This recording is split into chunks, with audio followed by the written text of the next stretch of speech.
começar aqui.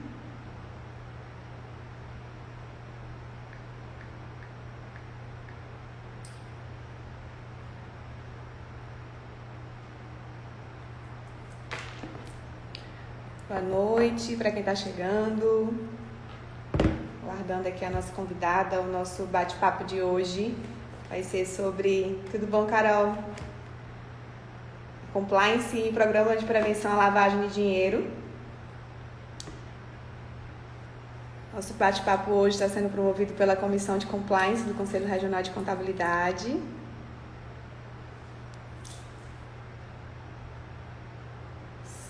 Recebemos hoje a advogada Mel Sodré, ela é do Rio de Janeiro. Só aguardar ela entrar aqui, tá?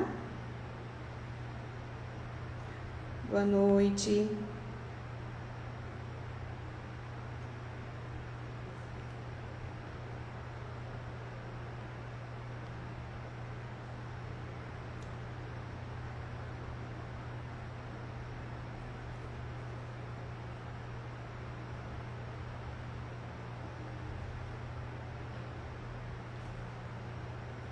Mel já tá vindo. Oi, Augusta, boa noite. Tudo bom, Guzmão?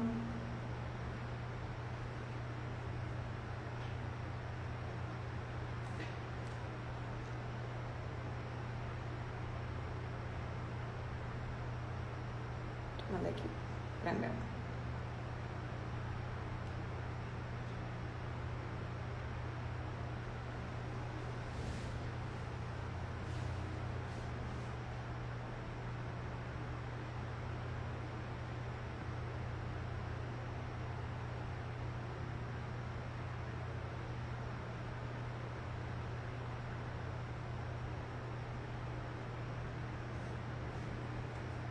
Vai ser muito bom, Carol.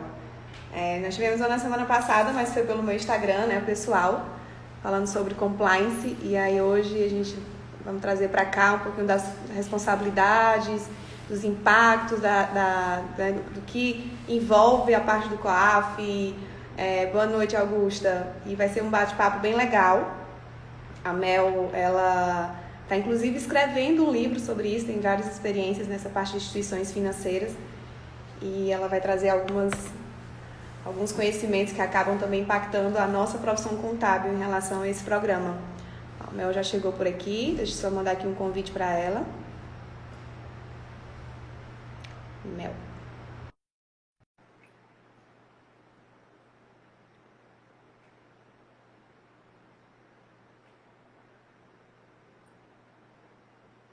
Só conectando aqui. Oi, Welly, boa noite. Oi, Mel, boa noite, tudo bom? Tudo bom? Eu tava achando que era na minha página, eu tava lá na minha página, você aqui. Quero dizer já boa noite, quero primeiro já te agradecer, tá, por ter aceito o convite de estar aqui conosco no Conselho Regional de Contabilidade do Estado do Ceará. Nossa live hoje, né, está sendo organizada pela Comissão de Compliance aqui do CRC. Vai ser um prazer poder ter esse bate-papo contigo, né, trazer a perspectiva, o programa de prevenção de lavagem de dinheiro. Eu estava aqui falando para eles antes de você entrar, né, um pouquinho sobre você, que a Mel é advogada, escreve, é escritora, está inclusive escrevendo um livro agora, né, nessa área de compliance, tem grande experiência na parte de instituições financeiras, e a gente hoje vai focar nessa questão dos programas, né, de prevenção de lavagem de dinheiro. Então, eu já quero te agradecer em nome do nosso conselho, tá? E dizer que vai ser um prazer esse nosso bate-papo aqui. E aí também, quem quiser mandar pergunta, tá, gente? Eu pode mandar aí onde tem essas interrogaçõezinhas, ou vamos colocando aqui no bate-papo que eu vou organizando. A minha intenção aqui, a Mel, é que a gente possa bater um papo e construir junto com vocês como que acontece essa prevenção, a lavagem de dinheiro, como que o compliance pode atuar em relação a isso, como que o profissional da contabilidade tem que se comportar frente a esses programas de prevenção e até mais, né? A própria responsabilidade, quais são os impactos, como é que atua o profissional da contabilidade, quais são os reflexos que vem a ter em relação a esses riscos que a gente acaba correndo no dia a dia da nossa atividade. A gente acha que não acontece ou que, né, isso é só o que passa lá no programa de TV, mas a gente sabe que não. Então, eu vou ler aqui o currículo da Mel, tenho que ler, porque o currículo dela é bem extenso, tá? Mel, vou pedir licença para poder ler aqui seu currículo. A Mel é advogada, formada em 2011, com pós-graduação pela Escola de Promotoria do Estado do Rio de Janeiro. Tem certificado internacional em Anti-Money Laundering, que é PLD. Atualmente está escrevendo um livro sobre compliance. Atua há 14 anos no mercado financeiro, sendo 8 anos em compliance, especialmente no mercado financeiro. Vem instituindo programas de compliance em instituições financeiras e equiparadas e outras indústrias também. Ela é sócia da Global Compliance, que é no Rio de Janeiro, não é isso, Mel? Isso mesmo. E além de trabalhar com a parte de implantação de compliance, também atua nos programas de treinamentos. Isso? Esqueci alguma coisa? Falou.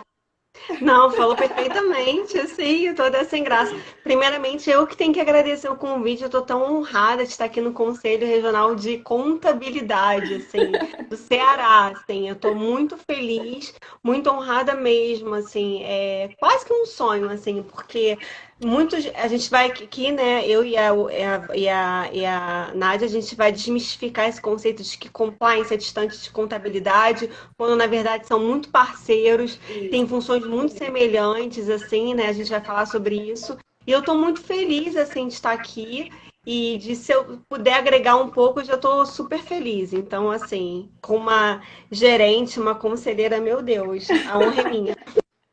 Então vamos lá, vamos começar aqui o nosso bate-papo. Acredito que pessoas que estão aqui hoje conosco não estiveram na live que eu fiz com a Evelyn na semana passada, na terça-feira passada, pelo meu Instagram.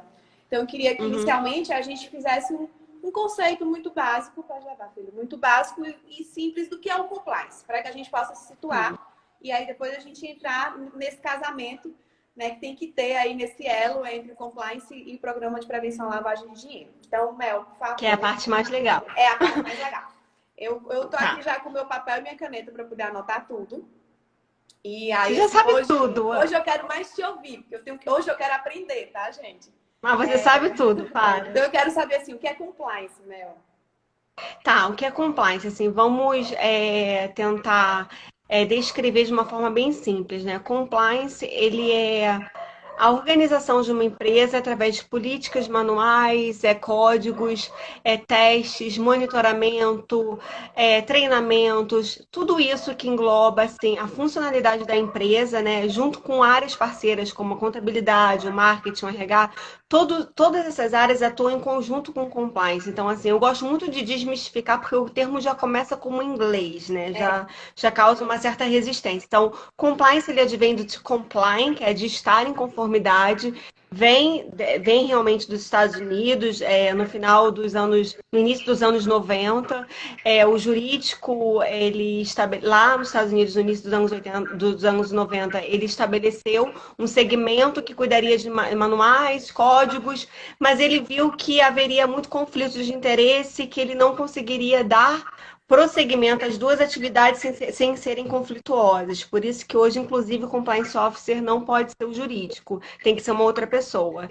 Então, assim, com base nisso, foi criado o compliance e a gente vai discorrer aqui também, de acordo com a evolução da história, né, como que o compliance se tornou importante. Então, o compliance é isso, é uma área responsável por regulamento, políticas, manuais, códigos, treinamentos, fiscalização das outras áreas, mas tudo em conjunto, tudo em parceria, tudo visando o benefício do funcionário e da empresa, assim. É sempre atuando na linha de defesa para que nenhum órgão regulador do segmento de qualquer que seja a empresa, farmacêutica, imobiliária, financeira, chegue até a empresa. Então, assim, é um xerife parceiro das áreas, e muitas áreas são realmente muito parceiras, e a gente precisa desmistificar que a porta do compliance tem que ficar fechada, não tem nada disso, tem que ficar aberta, qualquer reporte, qualquer atividade suspeita, estamos aqui para sempre ajudar e fazer com que o funcionário se sinta à vontade, né, em recorrer a nós, assim. Isso é o que é o compliance. Tá, e aí tu falaste assim, que dentro do compliance a gente tem políticas, manuais, tem os procedimentos, a gente fica assim, qual a diferença entre esses três? Né? A diferença, né? Para que tanto nome? Para que tanto nome? Para que tanta coisa? Exato. Tenho que fazer manual, tenho que fazer política, tenho que fazer procedimento. O que é? Para que tanto nome? Na verdade, assim, procedimento é aquilo que o funcionário faz quando ele chega. Por exemplo, a Nádia ou a Mel, elas chegam na empresa, elas batem um ponto, elas ligam o computador, acessam o sistema tal, tem o login. Isso é um procedimento da área, né? Que dependendo se a Mel sair de férias ou a Nádia sair de férias ou for para uma outra empresa, o procedimento está lá e vai ser passado para uma outra pessoa. O manual é um documento interno que fica geralmente disponibilizado na intranet das empresas, tá? Como se fosse um resumo da política. E a política é o documento oficial daquela empresa, daquela indústria, daquela sociedade. Então, a política ela vai ser disponibilizada para órgãos reguladores, então ela tem que estar muito bem escrita, muito atualizada. Por isso, no mínimo, anualmente, ela tem que estar atualizada, tem que ser revista. Qualquer atualização na legislação, você tem que pegar a política e atualizar, assim como o manual e o procedimento, mas desses três documentos, a política é o documento um pouco mais sério, porque ele é disponibilizado para órgãos reguladores quando eles vêm fazer visitas, às vezes, sem avisar. Muitas vezes sem avisar até. Tá.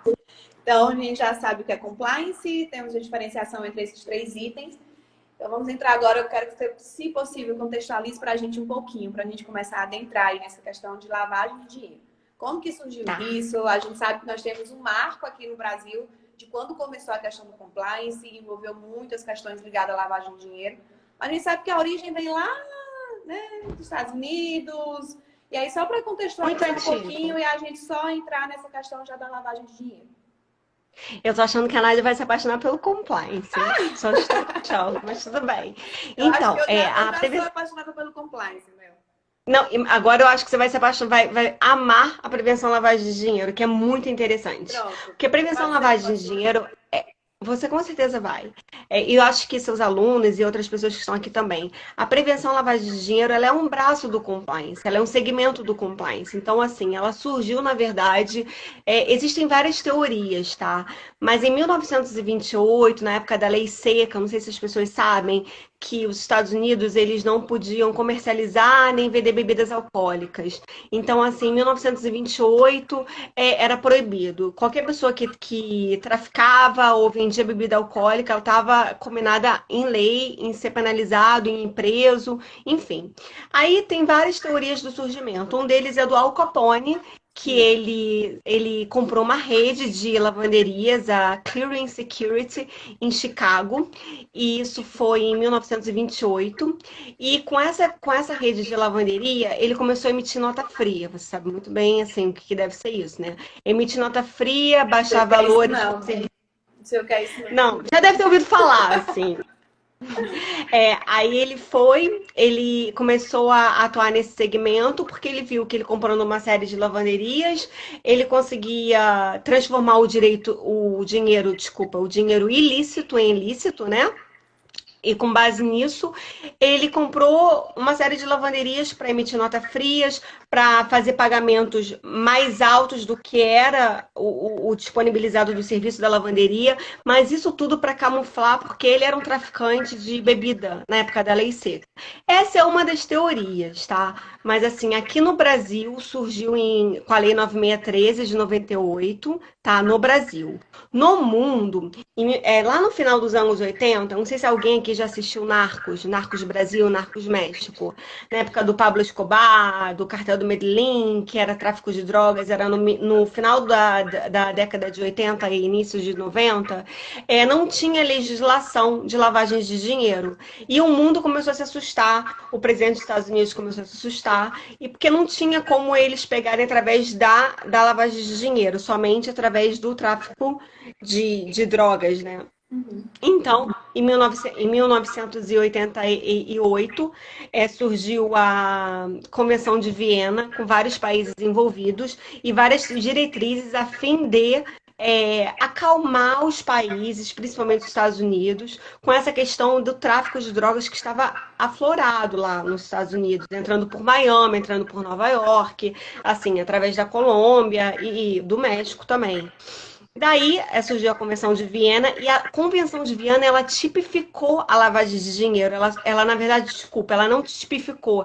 Ela descreveu que é transformar dinheiro lícito em ilícito, mas ela só apenas não disse que era lavagem de dinheiro, mas ela tipificou. Então já é um marco. Então em 1988 já tinha alguma coisa dizendo que, ó, transformar dinheiro lícito em ilícito é lavagem de dinheiro, quando advém de um outro crime. Eu já vou falar também sobre isso. Daí, em 1989, depois dessa Convenção de Viena, em Paris surgiu o GAFI, né, através de uma organização lá de vários países, e o GAFI tipificou realmente o que seria lavagem de dinheiro, as recomendações de lavagem de dinheiro, isso foi em 1989. E no Brasil foi em 98, com a Lei 963. Então, o que é lavagem de dinheiro? A lavagem de dinheiro é você transformar qualquer dinheiro ilícito. O que é dinheiro ilícito? É dinheiro que vem do crime, né? Até 98 existia um rol taxativo na Lei 9613, que eram só através daqueles crimes, se algum dinheiro viesse daqueles crimes, aí sim, e você inserisse no sistema financeiro nacional, aí sim seria lavagem de dinheiro. Mas a gente teve uma mudança de legislação em 2012, graças a Deus que já estava mais que na hora, e essa mudança de legislação, ela trouxe, né, uma tipificação nova. Ela não foi um rol taxativo e ela englobou infração penal, que além do crime, contravenção penal também. Então, assim, não era só tráfico de drogas, não era só crime contra o sistema financeiro nacional, não era só sequestro, não eram só crimes hediondos, era qualquer crime, furto, por exemplo, o jogo do bicho. O jogo do bicho, até 98, era um crime que dava origem a dinheiro que seria inserido no mercado financeiro, né? Mas ele não era pego como lavagem de dinheiro. Com o advento da lei de 2012, o jogo do bicho já entra. Por quê? Porque ele é uma contravenção penal, ou seja, é um crime um pouquinho mais brando, menos grave, e dá muito dinheiro, e esse dinheiro precisa ir para algum lugar. Então, o que os lavadores fazem? Eles inserem no mercado, né? Então, assim, a lavagem de dinheiro, ela é um crime que ela é acessória, ela é decorrente, ela precisa de um crime antecessor para ela ocorrer. De origem, Então, né? exatamente, ela precisa de um crime origem para ocorrer, para que ela seja designada como lavagem de dinheiro. Então, ela só vai existir se houver um crime antes que dê dinheiro para aquele criminoso, Sim. de alguma forma inserir isso no sistema financeiro brasileiro, assim, ou financeiro nacional de algum outro país. Como é que se dá isso? Se dá através de três fases. Existe a colocação, a ocultação e a reintegração, né? A colocação, por exemplo, vamos supor que eu sou uma lavadora, tá? Eu sou uma lavadora e trabalho com o jogo do bicho, eu ganhei hoje 10 mil reais. O que eu vou fazer? Eu vou depositar esse valor em algum banco. Eu vou fragmentar esse valor em 10 vezes, em 10 dias, para não chamar a atenção do órgão fiscalizador, para não chamar a atenção da instituição financeira. Então, por isso que o compliance tem que atuar fortemente em controles de PLD, prevenção à lavagem de dinheiro. E sempre assim, em consonância com os órgãos reguladores, com o Banco Central, com o CVM, enfim, falando de instituição financeira. Então, a colocação é a parte mais delicada, né? Que você vai trazer o dinheiro, o recurso, e inserir no mercado financeiro. Geralmente, eles fazem isso através de depósitos fragmentados em dias alternados com pessoas alternadas. Aí a segunda fase, que é a ocultação, que é mais difícil de você pegar a lavagem, que é quando ele já começa a comprar barcos, carros, transferir dinheiro para paraísos fiscais. Fazendo um adendo aqui, não há nenhum problema a gente constituir empresa em paraísos fiscais, porque todo mundo sabe que é muito difícil empreender no Brasil. O problema é sonegar e o problema é você não chegar à fonte de quem é o sócio daquela empresa. E muitos utilizam por conta dessa facilidade, né? Porque é muito mais fácil lavar dinheiro numa nação em que a lavagem de dinheiro em que a nação protege muito os sócios. Então, A assim, por própria isso que eles legislação. A preferem. legislação ela acaba sendo um pouco mais branda, né? A Sim, forma muito como mais você branda. vai inserir, como você vai constituir, ela tem menos exigência do que nós teríamos aqui no Brasil. Então, essa questão do Exatamente. paraíso fiscal, que muitas vezes quando a gente escuta, já acha assim, ele é utilizado com o único intuito de lavar de dinheiro ou sonegar, ou o que quer que seja. Não necessariamente ela tem esse objetivo, não é, Mel? Ele Não, pode sim também ser não, utilizado de uma forma lícita, desde que você tenha todos os exatamente. registros, desde que você obedeça todos os processos, não tem nada que venha a ser um indicador. Mas se eu for, você é a lavadora, né? E eu sou compliance officer, certo? Então, em uma relação, ao saber que você tem contas ou, sei lá, empresas abertas em paraísos fiscais, isso gera também um sistema de alerta para mim. Porque eu tenho que fazer Isso, esse processo de rastreio, de mapeamento, para que eu possa ter certeza de que realmente você tem, né? Você está agindo de uma forma íntegra por ter uma conta ou, né, uma empresa em paraíso fiscal, nessas sedes que estão estipuladas perfeito. como paraíso fiscal, não é isso? Exatamente, perfeito que você colocou. Você, assim, você está agindo de acordo com a lei, você está utilizando a lei a seu favor. Quer dizer, eu estou utilizando a lei a meu favor, sonegando, não chegando ao meu beneficiário final. E você, como compliance officer, você tem a obrigação de estabelecer controles, né, e políticas e procedimentos e manuais internos, treinar o seu pessoal, né, para identificar esses casos de alerta, né? Da onde vem, quais são as origens do recurso? Da onde vem o dinheiro? Faz sentido a idade da pessoa com a profissão? Faz sentido ela estar movimentando? Ela não movimentava tudo isso. Por que ela está movimentando isso agora? Isso tudo na segunda fase. E na terceira fase, que é a reintegração, é você já trazer o dinheiro que era sujo já limpo para o Sistema Financeiro Nacional, que era o que acontecia muito na Operação Lava Jato. Eles criavam muitas sociedades de propósitos específicos, sociedades para prestarem serviço entre eles, para camuflar, né, a ilicitude do fato em si. Então, assim, é basicamente isso. Acho que eu dei uma resumida, não sei se ficou claro, se alguém tiver dúvida.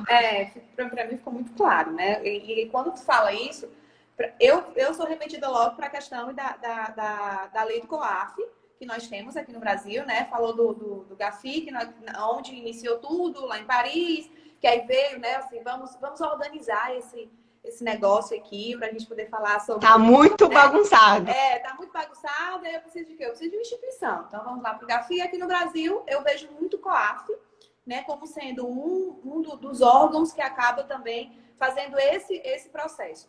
Ele tem papel fiscalizador, Mel, é o Ministério Público, porque assim, nós como contadores, a gente está falando sobre compliance officer, né, porque a gente está falando do compliance, mas como profissional da contabilidade, eu também tenho obrigações, né, e informações a Muitas. prestar para o COAF. E aí, dentro Exatamente. dessa questão, se puderes entrar um pouquinho em relação ao COAF, né, aqui no Brasil, Ao como que GAFI, isso, por favor. tá. Sim, o contador, ele é uma pessoa extremamente importante. Eu ouso dizer que ele é tão importante quanto o compliance, porque o GAFI, que é o órgão que surgiu lá em Paris e tal, em 1889, ele tem 40 recomendações. Dessas 40 recomendações, 6 ele fala de contador. Então, assim, a responsabilidade do contador, por ser uma pessoa de idônea, de reputação ilibada e de confiança da empresa, que vai ter acesso a tudo. Então, assim, o contador ele já tem que ter um mindset assim de que eu faço parte da empresa, eu tenho que estar aqui fiscalizando, o meu papel é fiscalizar também, além do compliance. Então, o GAFI fala através de 6 recomendações, das 40 ele fala através de 6 recomendações, e o COAF também dá esse poder ao contador de, olha, você tem que reportar, tá? O compliance tem que reportar a partir de 24 horas, se ele vê que tem alguma atividade suspeita, mas você, contador, você também tem que reportar. Então, assim, o que isso significa? Isso significa você blindar, né, de todas as formas, através das áreas que lidam com dinheiro, que lidam com a confidencialidade, né? A contabilidade lida muito com dinheiro, com informações muitas vezes muito mais confidenciais que um jurídico, lida em comitês muito mais, às vezes, do que o jurídico com compliance, eu já vi isso na prática, e é mesmo, porque às vezes o contador tem acesso a informações que o compliance tem, o jurídico não tem, o RH não tem, o marketing não tem. E que, de repente, essa informação vai ser disseminada de acordo com o comitê, quem vai saber do que, para atuar de qual forma. Então, assim, o contador é importantíssimo, porque ele pode ser bem analisado na pessoa física, ele pode mesmo, e ele, assim, ele tem uma obrigação moral, ética, assim, inclusive, então, assim, de propagar, né, de propagar não só a cultura de compliance e de conformidade, mas de propagar o que é certo, né? Porque O poder do o, Dolfé, né, Mel? o poder Como do contar? Dolfé. Fala sobre isso, por favor, porque isso é muito importante e muita gente não sabe sobre isso.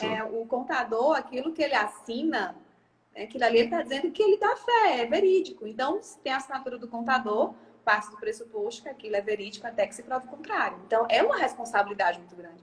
Às vezes a gente tem assim, a questão de que, o compliance, e até coisa assim, Elane, você é apaixonada pelo compliance. Gente, porque eu vejo muito junto essa questão do compliance da Eu contabilidade. também vejo muito Né? Quando a junto. gente fala essa questão, que depois eu vou até pedir para tu falar um pouquinho, porque tem um caso de um contador que ele respondeu, eu lembro que isso em 2015, em sala de aula, eu conversava muito com os alunos, na época eu mexava na disciplina de ética, e eu dizia muito para eles, assim, olha, a questão da responsabilidade, o que é que você vai fazer diante da sua profissão no dia a dia, dentro das empresas. Tem um ditado que eu uso muito, que às vezes quando você diz isso, diz, mas é comum, nem sempre, de novo, né? O comum ele não pode ser normal, nem sempre ele é normal. Então não é porque é uma prática que vai ser feita, porque tem implicações éticas e penais para determinadas atitudes. Então, no decorrer do dia a dia, né, da atividade, você tem que constituir uma empresa e você querer entender quem é a última pessoa física que está envolvida. Eu sei que no dia a dia pode achar que não, esse acaba ficando muito complexo para poder chegar ali, mas você tem uma obrigatoriedade, porque você tem uma responsabilidade. E tem um contador que em 2015 ele foi, inclusive foi analisado e foi preso. Foi Acho que foi a preso por operação lavagem de dinheiro. lavagem de dinheiro, operação Marco Polo, se não me engano. Isso aí, Né? é Então, isso isso mesmo. tem uma implicação. Né? Por vezes isso não pode ficar, não, às vezes não sai, não fica tão implícito na mídia, porque outras pessoas acabam ficando em evidência, muitas vezes ligado ao poder público, mas nós temos penalidade ética em relação a isso. Então, no dia a dia, como contador, a gente já faz muitas práticas que o compliance vem para fazer. Então, ele é realmente um braço direito do compliance. O que, por vezes, a gente, como contador, precisa aprofundar para poder entrar mais, é mais na questão dos procedimentos, das políticas, né, dos manuais, das normas e dessa questão do acompanhamento do monitoramento, que está lá dentro do nosso programazinho do Exatamente. compliance, né? Então, mas a gente Exatamente. já exerce muito essa conformidade, a gente já luta muito por essa conformidade e essa integridade no dia a dia, no desempenho das nossas atividades. Aí teve, acho que foi, não sei se tu lembra dessa questão do Marco Polo, mas se puder falar um pouquinho aí, acho que Não, foi, exatamente. eu não lembro Ele qual foi a foi, cidade. é o Marcelo, ele movimentou 300 milhões de reais e ele foi preso numa das sedes da academia dele, foi em 2015 mesmo, está corretíssima, e por lavagem de dinheiro, um contador preso por lavagem de dinheiro. Óbvio que ele não ficou preso muito tempo, ele não era reincidente, ele foi solto em 1 dia útil, não me lembro, mas ele responde até hoje. Então, assim, fica também aquela. E a imagem dele, né? Como é que E a fica? Assim, é um imagem, né? contador, porque é uma pessoa de Isso. confiança, que tem acesso a valores, a relatórios, a maquiar relatórios. O GAF, que é esse órgão internacional, ele fala muito do contador, assim, como uma pessoa muito braço direito do compliance. Ele fala que é uma pessoa que está lá junto, que é uma pessoa de confiança, que é uma pessoa que tem acesso a informações sensíveis, assim, que às vezes só o compliance tem, que às vezes nem o jurídico tem, porque às vezes pode ter um conflito de interesse, entendeu? Então, o contador é muito importante Eu digo nisso. muito também, Mel, que nós somos sabe assim, o final da linha. Tudo vem acontecendo, vem pegando todo mundo, né? E todo mundo entrando no bonde, entrando no trem. Quando chega no final, tem a contabilidade, onde a gente vai pegar todas as informações. Então, tudo que acontece Não, e numa não tem organização, como correr da a gente tem que contabilidade. tudo que acontece numa organização, a contabilidade vai conseguir mapear, vai conseguir alcançar, vai conseguir ter conhecimento em cima dos fatos. Então, contra fatos não tem argumentos e a Não contabilidade tem ela argumento. vive esse compliance, né? E aí sim nós temos sim que Exatamente. ser defensores, propagadores, né, da integridade, da ética, do compliance dentro das organizações.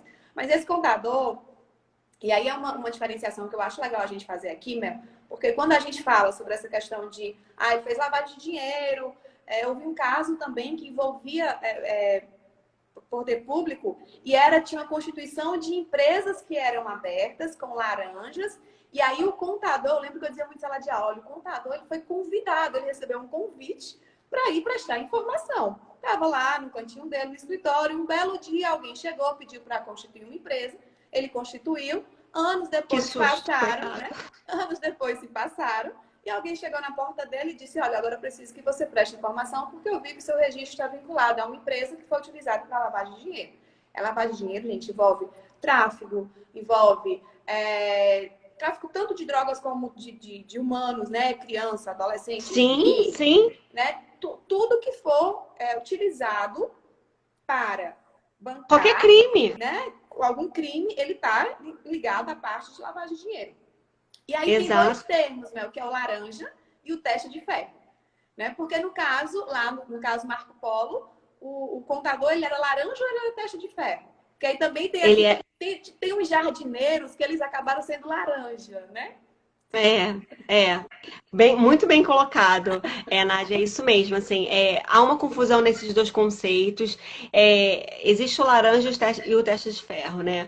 E a mídia muitas vezes propaga informações de forma diagonal, sem pesquisar, e às vezes acaba com... Coitado, com o histórico da pessoa. O laranja é a pessoa ingênua que não sabe que está sendo utilizada como no conluio de uma operação de lavagem de dinheiro. Ele não sabe. É caso de idosos com CPF, caso de mortos que usam, de pessoas que usam CPF de pessoas que já morreram, caso de idosos, caso de repente, um caseiro uma pessoa com muito dinheiro e que não tá nem entendendo o que está acontecendo, e ele não tá mesmo, assim, ele acha que ele está ajudando, e ele é utilizado. Então, assim, a investigação serve para isso, por isso que o COAF, ele só analisa e verifica, e a partir desse momento ele manda direto para o MP investigar, e se for o caso, levar a juízo, né? Esse é o trâmite. E o teste de ferro, não. O teste de ferro, ele sabe que ele está fazendo coisa errada,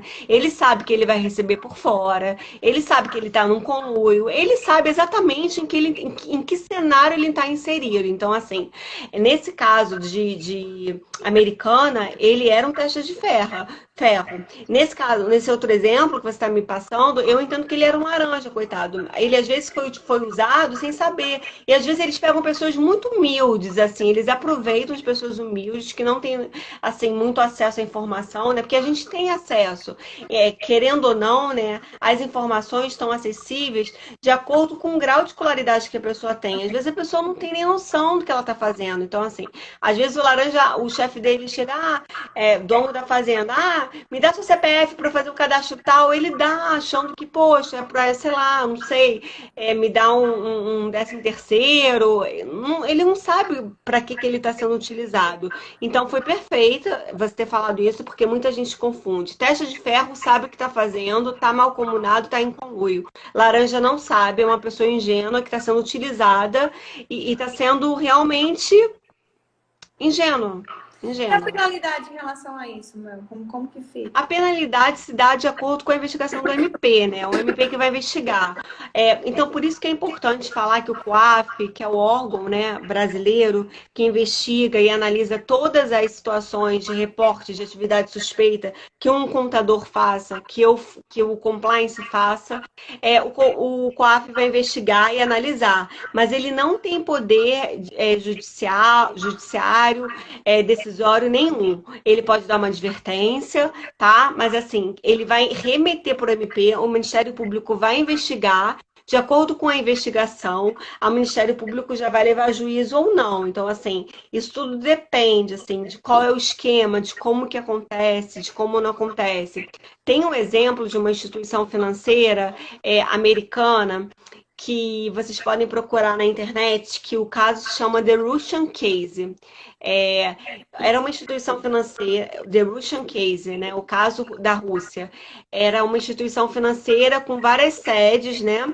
E nos Estados Unidos, e uma dessas sedes ela fazia negócio, né, com um banco da Rússia e transitava muito dinheiro, muito dinheiro, muito dinheiro. Aí um funcionário achou estranho. Aí o que o funcionário fez? O funcionário não era de compliance. Eu não lembro agora, eu peço desculpas, mas ele não era de compliance. Ele foi no chefe dele e falou: eu tô achando estranho que essas operações estão acontecendo de uma forma muito, muito sequencial. E não era assim mensal. Vamos supor, era mensal, estava acontecendo semanal. profissional.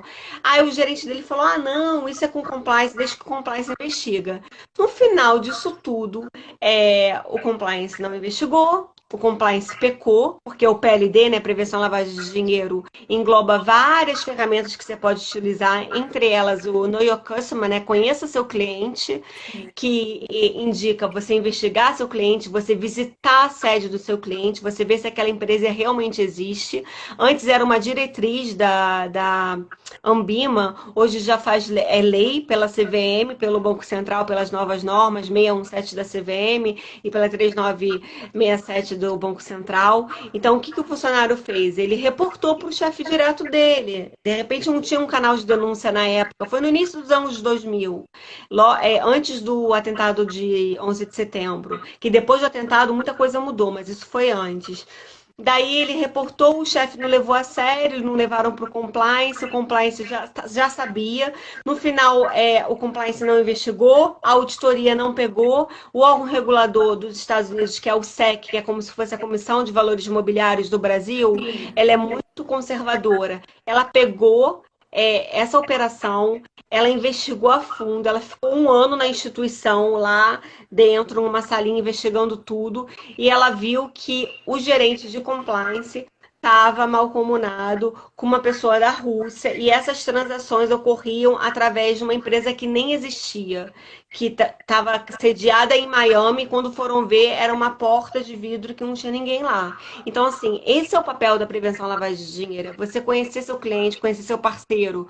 Você, Nádia, você vai querer ser vinculada a qualquer pessoa? Óbvio que não. Você vai fazer uma due diligence, uma investigação com quem você vai se relacionar, porque a sua imagem junto com o outro não é mais só a sua imagem vai estar atrelada pode respingar alguma coisa em você. Até você provar o contrário, aí já são dias, as pessoas já esquecem. Nesse aspecto financeiro é que fica mais delicado ainda, não é, Mel? A questão da imagem em si fica ainda mais delicada. Então, dentro dessas questões, eu acho que uma política que não poderia deixar de existir, sim, que tem que ser muito bem trabalhado dentro das ferramentas, como você falou, do programa de prevenção à lavagem de dinheiro, seria uma política com partes relacionadas. E aí, exatamente, a política de que a gente chama... Na tua experiência de implantação do compliance, como que se dá esse processo de negociação? Porque a gente sabe que é uma coisa bem delicada também, né? É bem delicado. É bem delicado porque muitos clientes e muitos parceiros não querem não querem fornecer tantas informações. Alguns por medo de sequestro, alguns porque não querem abrir. Mas assim, você como compliance tem que ter uma política de cadastro e de compliance que as duas políticas, ou uma só de PLD, mas geralmente essas duas políticas englobam um mundo de ferramentas e de procedimentos de prevenção à lavagem de dinheiro para identificar, por exemplo, você estabelece alguns países de risco, por exemplo, os Estados Unidos, ele não faz negócio com Cuba, com Sudão, com Coreia do Norte. Então, assim, de repente, você sendo uma subsidiária de uma empresa americana, ou você trabalhando muito com estrangeiro, você de repente também não vai querer fazer negócio com esses países. Não quer dizer que todas essas pessoas sejam pessoas inidôneas, não, mas assim, é um cuidado que você vai ter. Então, assim, você às vezes vai pecar pelo excesso, você às vezes vai ser conservador demais, você às vezes vai... O cliente vai ficar meio saturado, desculpa a expressão, de saco cheio. Ah, eu tenho que fornecer isso tudo? Tem que me dizer a origem de recursos, tem que me dizer de onde você vem, porque assim, e estabelecer de repente classificação de países, por exemplo, países 1, alto risco, Afeganistão, tal. Países que eu não posso fazer negócio, Sudão, Coreia do Norte, Cuba... não sei, outros. Países mais ou menos arriscados, Venezuela, Colômbia, países que não apresentam risco hoje, Estados Unidos, França, enfim. Você pode criar políticas e ferramentas, né, para você E não quer dizer que você não vá fazer negócio com esse parceiro ou Sim. com esse cliente, só que você vai ter uma diligência, né? Por isso que se chama enhanced due diligence, é uma diligência profunda. Você vai ter uma diligência maior, você vai levar mais tempo para provar ele. Enquanto isso, ele vai estar lá te mandando e-mail. Por que que meu cadastro não está sendo aprovado? Tá? Por que que está demorando? Aí você, né, como contadora, ou como compliance, ou como um cliente, né, respondendo como cliente, atendimento ao cliente, vai falar. Estamos verificando internamente. Isso tudo para você investigar ele. Porque de repente ele nasceu no Afeganistão, mas só nasceu. Ele é professor a vida inteira em Londres. Às vezes ele nasceu, não sei, na Venezuela e foi jovem para os Estados Unidos. Então, isso tudo tem que ser considerado. A profissão, existem alguns setores que são de alto risco, joias, os merchan de obras de artes, que podem superfaturar em obras de Tudo artes, né? aquilo que acaba o intangível em si, né? Eu escuto muito que o próprio Exato. marketing. Marketing, ele é também uma área que ela merece um pouco de bem mais atenção quando você está analisando os serviços que são fechados, né? Que são contratados através de marketing. Porque como que você vai mensurar o valor desse intangível? E aí Exato. é uma brecha, né? Assim, É uma acende aquilo que a brecha. gente chama do red flag, né? A bandeira acende a É o red bandeira flag. vermelha para esse tipo de É o red flag. atividade. Exatamente. E isso Nádia, assim, só com treinamento, assim, é mudando o mindset de cima para baixo, assim, é tendo treinamento anual, semestral, para entrar na veia do funcionário, do parceiro, porque o funcionário, quando ele vai reportar alguma atividade suspeita, ele é a primeira linha de defesa. Ele sente se alguma coisa está errada, ele sente, só que às vezes ele acha que ele está pecando pelo excesso. Não, fala com seu chefe, fala com compliance. Se você tiver com medo assim, de ser repreendido, vai ser aberto um canal, de repente, em uma outra empresa que vai investigar a sua situação. Então, assim, depende muito. E eu entendo assim que assim, o setor financeiro, o setor hoteleiro, o setor imobiliário, é muito difícil você recusar o cliente. Então, assim, é muito difícil você falar um não, tem que falar um não com muito cuidado. Tem que ter um jogo de cintura, né? Por isso Até que para você ter geralmente que tem. provar também, né, Mel? Eu fico pensando assim, poxa, vou fechar aqui com o cliente, e aí no momento da constituição dessa empresa, eu sei que tem participação de capital estrangeiro, certo? E aí, por estar no nível de risco que a empresa mapeou, eu vou dizer que eu não vou constituir essa empresa. E aí eu posso ter também, pode acontecer, Mel, um efeito inverso, o pessoal chama muito assim, o efeito inverso do compliance, né? Eu não vou fechar um negócio contigo porque aqui acende meu red flag dizendo que eu tenho um risco. Prove, então, que eu tenho esse risco. Né? Como que fica essa relação? Existe esse tipo de risco em relação ao próprio compliance, assim, no momento de constituição? Existe assim, o seguinte, o compliance ele não aprova e ele não nega nenhum cliente. Ele Tá. emite parecer, né? Existe, por isso que ele é segregado da diretoria de que aprova ou não os novos negócios, as linhas de negócios daquela empresa. Então, assim, o compliance ele vai atuar falando, olha, eu aconselho o diretor comercial, o diretor de novos negócios, a você não seguir com esse cliente, porque eu acho que ele é arriscado por isso, por isso, por isso. Cabe o apetite de risco da companhia ou da empresa, né? Ir adiante ou não com aquele cliente. Mas também há o desgaste com o cliente. Então, assim, por isso que quando a gente, eu e a minha sócia, a gente atua na nossa consultoria, Marcela Bloch, a gente tem muito cuidado em sempre deixar bem claro que quem decide é o cliente. A gente aponta tudo que a gente acha de arriscado, mas quem vai decidir no final é ele. Então, assim, é ele que vai responder na pessoa física, é ele que vai ser combinado de multa, é ele que pode perder a licença. Então, assim, há muitos fatores inseridos que às vezes não são ditos. E também fica aquele desgaste do cliente indo e voltando e-mail, indo e voltando ligação. Então, assim, eu acho que vai muito do jogo de cintura da pessoa, com cuidado. Não, está sob investigação interna, a gente está verificando internamente. Agora tem a desculpa da pandemia, não por conta da pandemia, realmente está tudo atrasado. Eu acho que é você bolar um procedimento forte interno, um manual forte interno e treinar o seu funcionário para ele saber, assim, qual posicionamento ele deve adotar em determinados cenários, sabe? Eu acho que é bem isso, assim. Eu Eu acho que vejo muito dessa forma. na contabilidade, Mel, a gente acaba tendo conhecimento, como já falei, dos fatos. E a gente tem, sim, muitas vezes, assim, quem está ali como analista contábil, né? Às vezes o contador, ele fica muito à frente no processo de negociação, né? De atendimento ao cliente, muitas vezes está externo.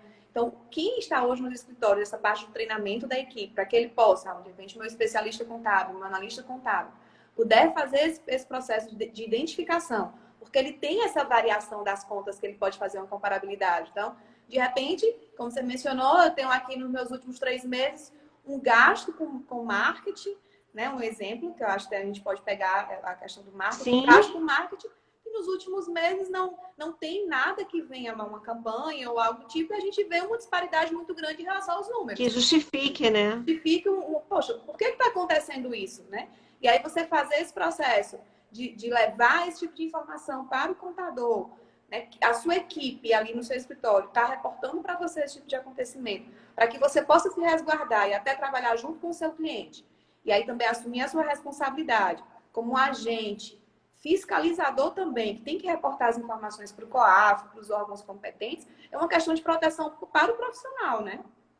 Exatamente, porque o profissional, principalmente do contador, ele pode ser responsabilizado na pessoa física, o dou-fé, né? Isso para mim é algo assim absurdo, é mais responsabilizado do que um advogado até. Né? A gente falando de responsabilização, o compliance, o diretor de compliance responde, o compliance officer responde, o contador responde, e o jurídico não responde. Como assim, sabe? Assim, eu acho que a legislação brasileira ainda está muito engatinhando. Eu tenho muita fé que vai melhorar, mas eu acho que o contador, quando ele escolhe essa profissão, ele tem que saber que ele é uma pessoa de confiança da empresa. Então, assim, ele tem que incorporar no corpo, na veia dele, assim, que idoneidade, moral e ética sempre. E se tem alguma coisa que não faça ele se sentir à vontade, ele reportar para um gerente dele. De repente, chegar, Nádia, tô sentindo que tem alguma coisa estranha aqui com esse cliente. Me ajuda, eu não tô conseguindo me comunicar com ele, ele já tá ficando estressado. E você vai ajudar ela. E de repente você vai para o compliance. Compliance, olha só, as justificativas que eu tô dando não está fazendo efeito. Como que a gente pode tratar esse cliente? Porque geralmente nas empresas o compliance não fala com o cliente. Essa é a regra, assim. Seja instituição financeira, farmacêutica, imobiliária, compliance não fala com o cliente, assim. E é um pouco, eu estou sendo muito advogado do diabo aqui. É muito fácil o compliance não falar com o cliente e dizer quais são as diretrizes a serem tomadas. Então, assim, cadê a parceria? Então, a parceria é o do contador chegar na minha sala e vamos chegar um denominador comum, como que eu posso abordar com esse cliente que ele está sendo investigado, mas ele não pode saber que ele está sendo investigado. Então, assim, a porta do compliance tem que estar sempre aberta. A porta do compliance não é a porta da auditoria que fica trancada, né? Que o auditor geralmente fica realmente trancado. O compliance tem que ser uma área acessível, uma área parceira, uma área dinâmica, uma área em que todos os funcionários se sintam à vontade de chegar e falar coisas confidenciais, em reportar casos confidenciais, se não há um canal de denúncia interno, há apenas uma ouvidoria, mesmo assim ter abertura, porque sabe que vai ter a confidencialidade ali totalmente assim, coberta, não vai fugir daquilo, sabe? Eu acho que o contador se assemelha, é muito louco isso, mas eu acho que porque contador é de exatas, né, de compliance é mais de humanas, mas assim, por exemplo, eu tive um chefe maravilhoso que era de TI, eu conheço um gerente de compliance numa grande instituição financeira que ele é contador e ele é muito bom e ele é gerente de compliance e ele consegue ver assim, e ele é como se fosse um mentor para mim, não vou dizer o nome dele aqui, mas ele é extremamente inteligente, capaz, contador e é gerente de compliance. Ele consegue ver o que eu consigo enxergar e mais um pouquinho como contador, sabe? Ele É consegue verdade. ver o outro lado. Assim. E assim, meus melhores e maiores chefes eram contadores, eram pessoas de TI, nunca foram advogados. Eu sou advogada, não estou desmerecendo a classe, pelo amor de Deus, classe, não estou desmerecendo. Eu estou sendo sincera. Mas os meus melhores chefes que eu tive não eram advogados, eram contadores de TI. Eu não sei se é porque eles estudaram mais, foram mais curiosos, ou tinham uma linha de raciocínio mais objetiva, Às vezes né, tem uma do visão que uma. sistêmica, Mel. Eu De acho que repente, como contador, como na contabilidade, a gente tem uma visão sistêmica da empresa. A gente consegue ter uma visão de todas as áreas. Eu costumo dizer muito que a gente consegue ver o todo, mas a gente tem um lugar, né? Você sabe tudo sobre o sistema empresa, como contador, mas você tem uma posição, uma responsabilidade, né, que é ser contador dessa empresa. Mel teve uma pergunta muito legal que mandaram aqui pra gente. Eu não Diz vi, assim, eu não, não é porque vejo. mandaram aqui na interrogaçãozinha no Tá. privado. Como recusar uma venda à vista a um cliente, por exemplo, com Que? base Como em recusar o quê? como recusar uma venda à vista a um cliente, por exemplo, com base em critérios subjetivos. Isso não fere o Código de Defesa do Consumidor? Depende, mas Tá bem quais aí, ó. seriam os Acho que critérios tu sobre... consegue ver agora. Ah, consigo. Nossa, super informatizada. Como é que você fez isso aparecer aqui? Eu só cliquei e Como apareceu, tá recusar vendo aí, uma ó? venda à vista ao cliente, por exemplo, com base em critérios Não fere o direito subjetivos? do Não, consumidor. Tu vai em fazer regra, uma se o venda, cliente... né? E aí nessa Tá, um venda, critério... se Tá, eu entendi. eu acho assim, como que a gente vai tratar esse critério subjetivo? Acaba sendo subjetivo? Tu falaste algumas coisas que eu acho que acaba dando um norte para isso.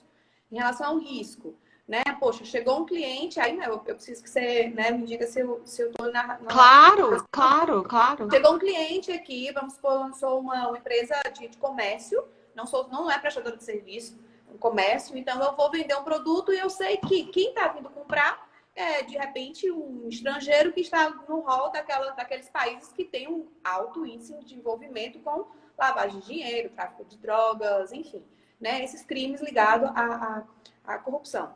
E aí, como que eu vou fazer esse critério para recusar essa venda sem ferir o Código de Defesa do Consumidor?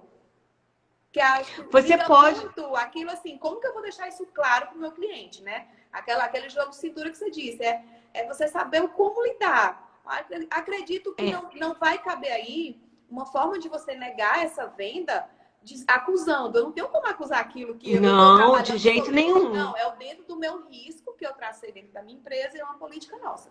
Às vezes, dentro desse processo de negação, por uma questão de prevenção, nós temos as políticas internas e a gente pode não fazer a operação, não é isso, Mel?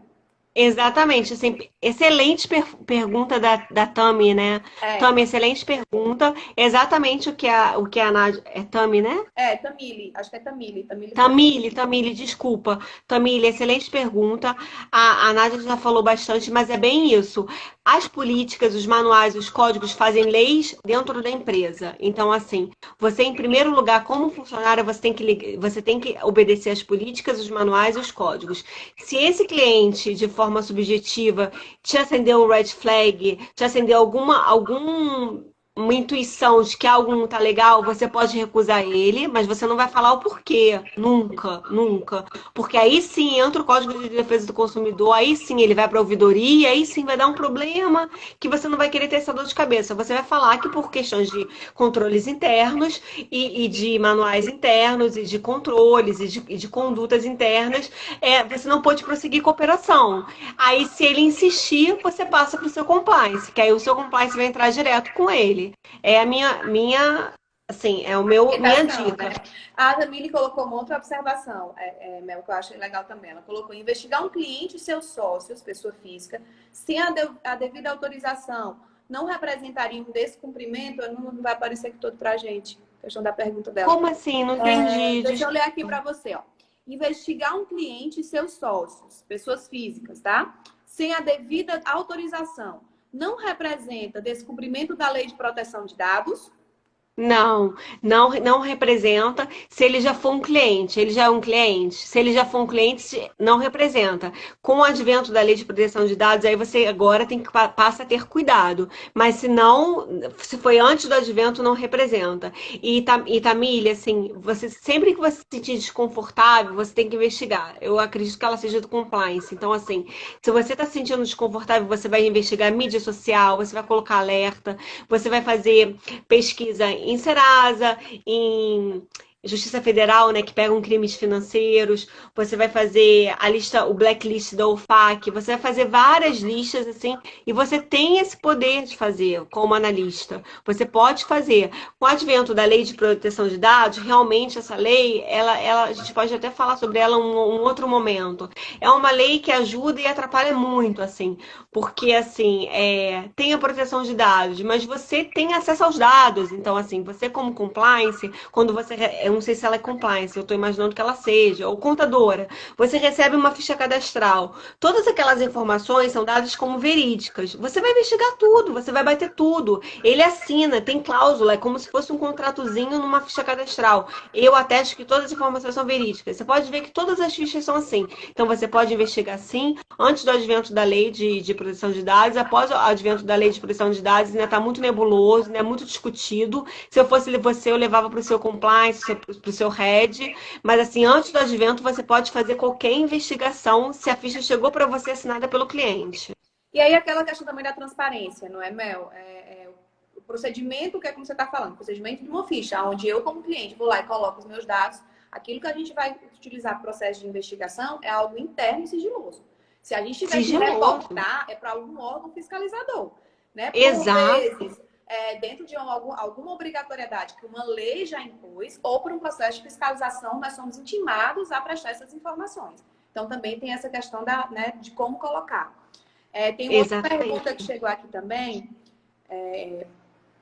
Eu não enxergo nada. Não, eu vou colocando aqui na tela. Foi a Lívia, ela quer saber a questão da diferença entre auditoria e compliance. Tá. Lívia, então, assim, no caso de reporte de atividade suspeita, existem 3 linhas de defesa. A primeira linha de defesa são os funcionários. Você, Lívia, é uma linha de defesa. Eu, como profissional do compliance da sua empresa, vamos supor que eu e a Lívia trabalhamos juntos. Eu, a Lívia e a Nádia trabalhamos juntas, tá? Eu sou do compliance, a Lívia é do jurídico e a Nádia é da contabilidade. Nós todas, primeiramente, a gente tem a obrigatoriedade de ser a primeira linha de defesa, ou seja, qualquer procedimento que a gente faça e que a gente identifique como arriscado, a gente tem que reportar. Se a gente não fizer isso, o compliance, através de testes de legislação, ele vai fazer. E ele vai pegar. Ou seja, ele teria que pegar. Seria obrigatório. Então, além de eu ser a primeira linha de defesa, eu sou a segunda linha de defesa.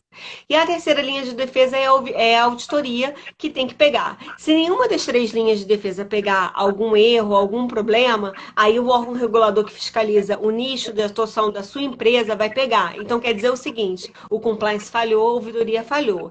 Então, a diferença entre auditoria, o compliance falhou e a auditoria falhou. O compliance, ele é bem diferente da auditoria. A auditoria, ela pega dados, métricas, ela faz teste em todas as áreas de acordo com algumas legislações específicas. O compliance também faz, tá? Ele não deixa de fazer, mas ele... Estou supondo que ela está falando de auditoria interna, mas o compliance, ele tem que ser uma ajuda para a auditoria. Muitas vezes, já participei disso, quando há auditoria interna, a auditoria recorre muito ao compliance, porque o compliance já tem esses dados, o compliance já fez esses testes. Então, assim, vejo diferença em termos assim, de segregação de atividade, segregação de diretoria, de algumas atividades há segregação, mas assim, é diferente, mas é muito parecido no caso de teste. Mas o compliance vai muito além do que a auditoria. A auditoria é testar a lei, é pegar a métrica, pegar a amostragem e verificar se está tudo certo. O compliance faz isso, mas além disso ele faz muito mais. E além disso tudo, tem essas 3 linhas de defesas na hora de reportar. Você vai ser sempre a primeira linha de defesa, e se você for do compliance, você vai ser a primeira e a segunda, e se você for da ouvidoria, você vai ser a primeira e a terceira. Então, assim, sempre você vai ter que pegar algum erro para o órgão regulador não vir e pegar. Então, assim, na verdade, são áreas que protegem a empresa para o órgão regulador não chegar e não pegar uma falha interna. Não sei se ficou claro. Eu acho que foi claro, Mel. Tem um exemplo que até a Evelyn comentou na live que nós fizemos terça-feira passada lá no meu Instagram. A gente vai já cair. Mas ela alertou muito assim, o compliance ele vem como uma questão de prevenção. A auditoria, ele vem como uma fiscalização interna, para acompanhar se isso que eu estou trabalhando de forma preventiva está sendo executado ou não. Eu acho que a gente consegue identificar bem esse papel do compliance e da auditoria. A auditoria, em uma empresa onde ela tem um compliance estabelecido, ele acaba sendo um dos pilares, porque é quando a gente entra na questão do monitoramento, né, dessa prevenção das políticas que estão estabelecidas lá no topo pelo compliance officer. Né? Mel, nosso tempo vai acabar. E antes que o Instagram... Já? Foi muito rápido, né? Papo bom. Meu Deus! Parece que tem 15 minutos. Pois é, no instante passou, né? O assunto é bom. Eu acho que eu fiquei realmente assim... Vou começar a ver mais essa questão da lavagem de dinheiro, tá? Seguinte... É bem legal. Quero te Eu que agradecer. agradeço, foi Deixar aqui ótimo. as portas abertas. Acho que a gente vai... Rápido, né, Carol? Em nome da Comissão de Compliance do Conselho Nacional de Contabilidade, tá? Quero agradecer pela contribuição e já quero Eu que propor uma agradeço. nova live. Vamos aí, né, nos reunir, vou colocar outros integrantes, principalmente a Carol tá aqui, ó, para poder interagir e participar aqui nesse bate-papo. Foi muito bom, tá? Vou adorar. Muito obrigada, tá bom? Obrigada a vocês, a todos. Boa noite. Eu adorei. Foi super enriquecedor e passou muito Muito rápido. rápido, papo bom, leve, rapidinho, né?